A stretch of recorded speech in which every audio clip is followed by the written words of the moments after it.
Joy am I, and love am I. Joy is mine, and love is mine.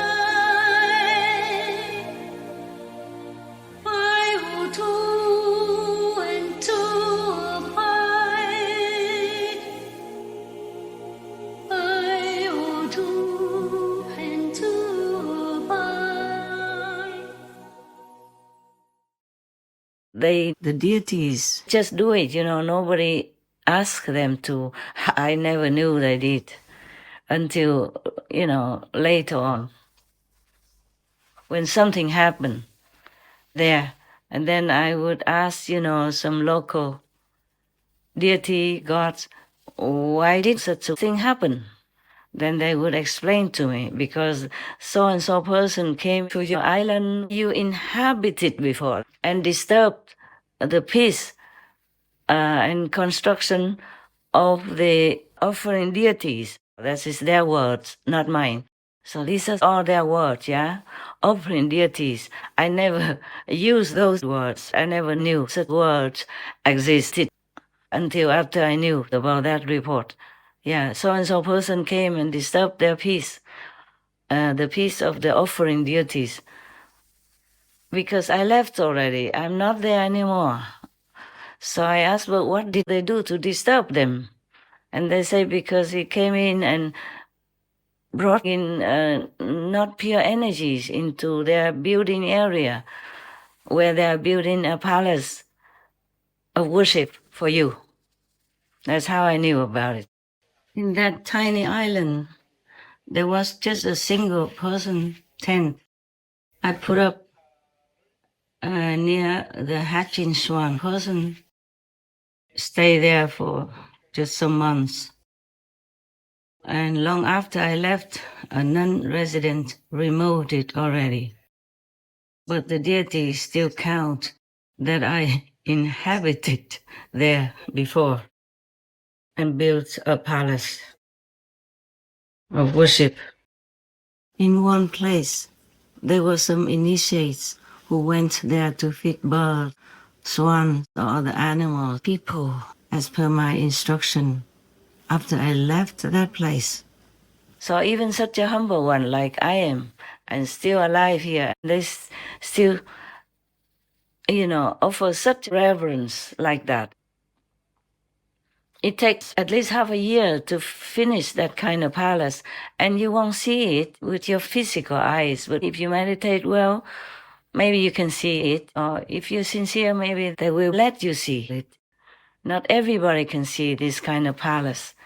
So people would not believe that such things as a palace of worship in the air really exists for any master or any saints and sages.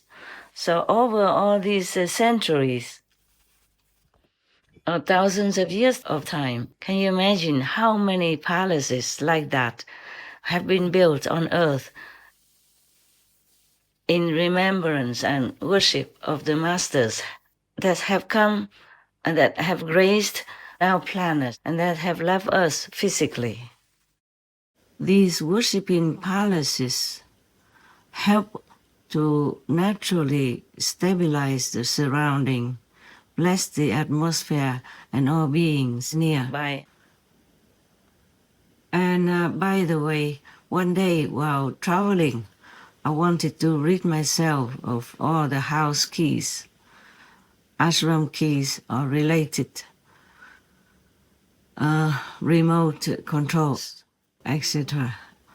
But heaven told me to keep them for the same beneficial purpose.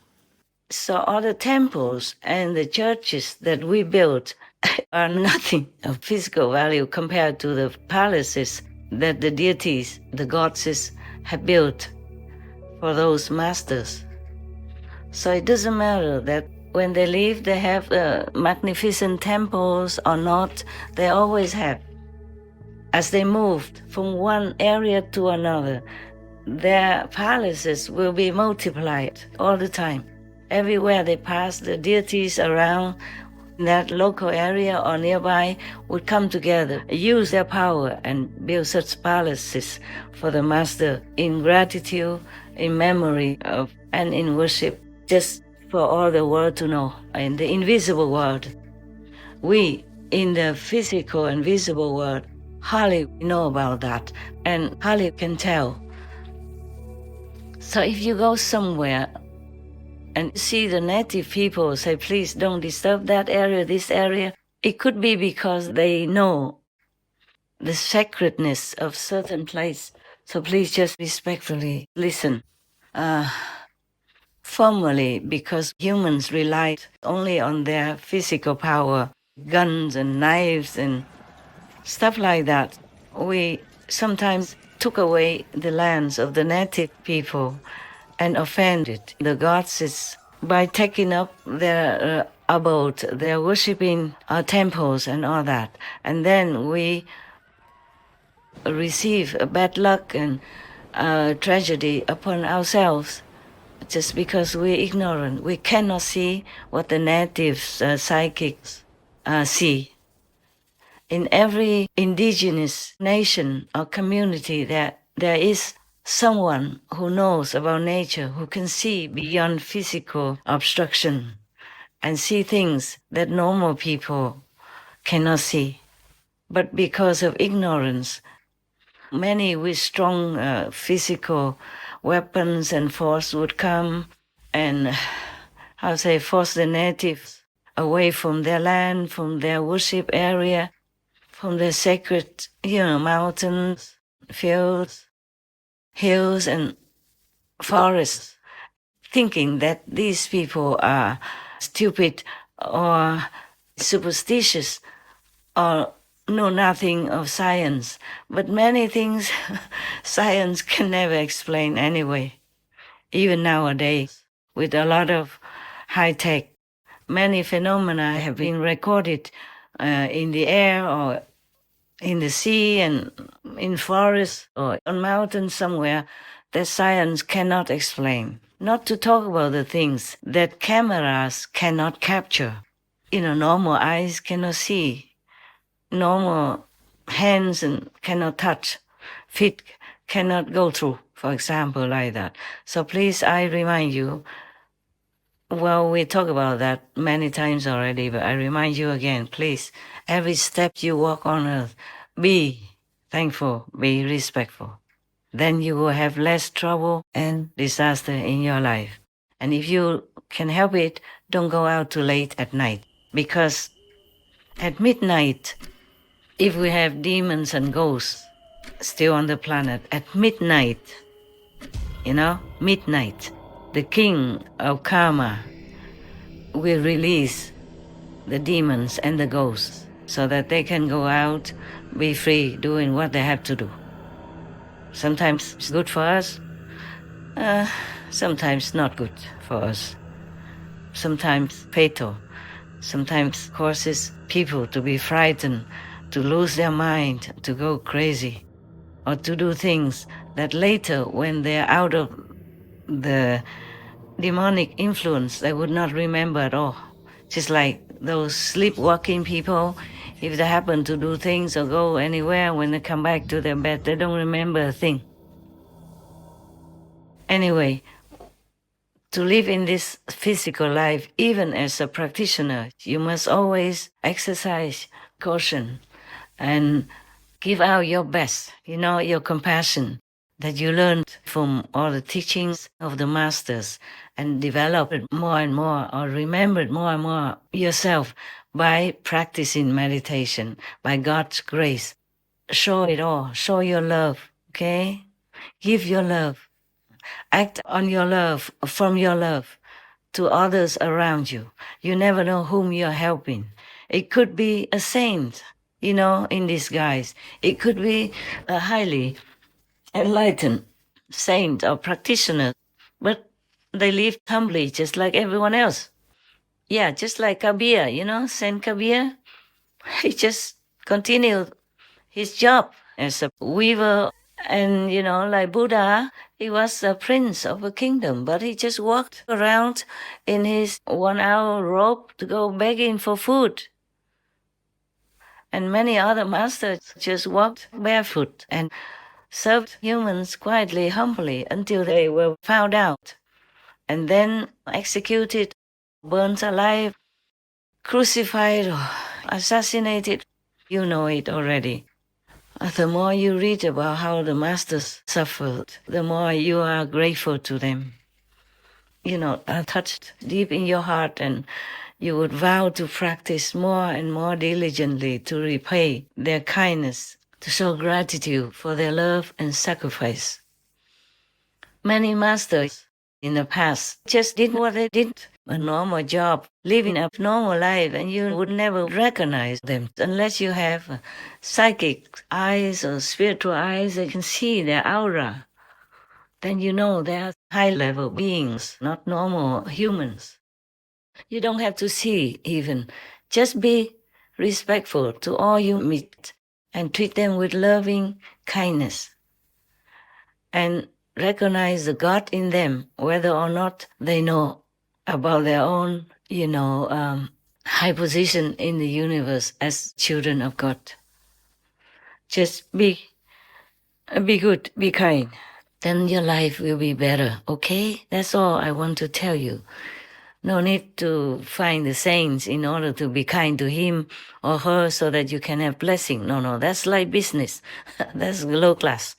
Okay? Treat all unconditionally as you would like to be treated yourself, as if you are in their position.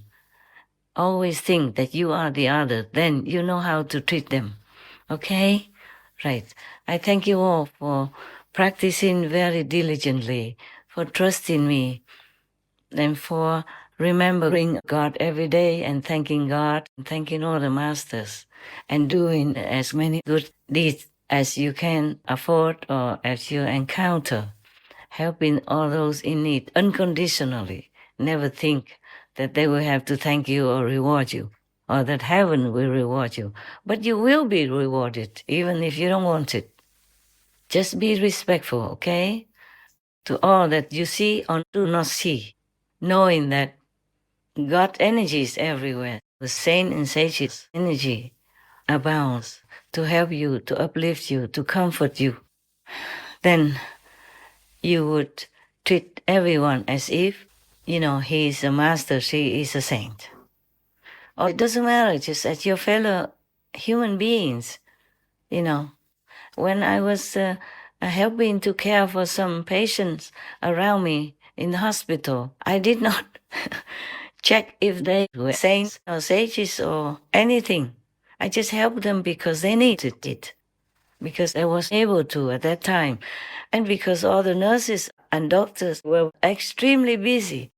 You don't know it. When you go to some hospitals, they're so extremely busy. People are miserable and sick everywhere.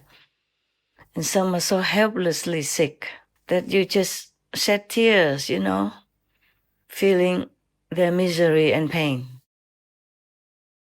So your little help, your little comforting words, your loving eyes, your humble service would help to make them feel a little bit comforted.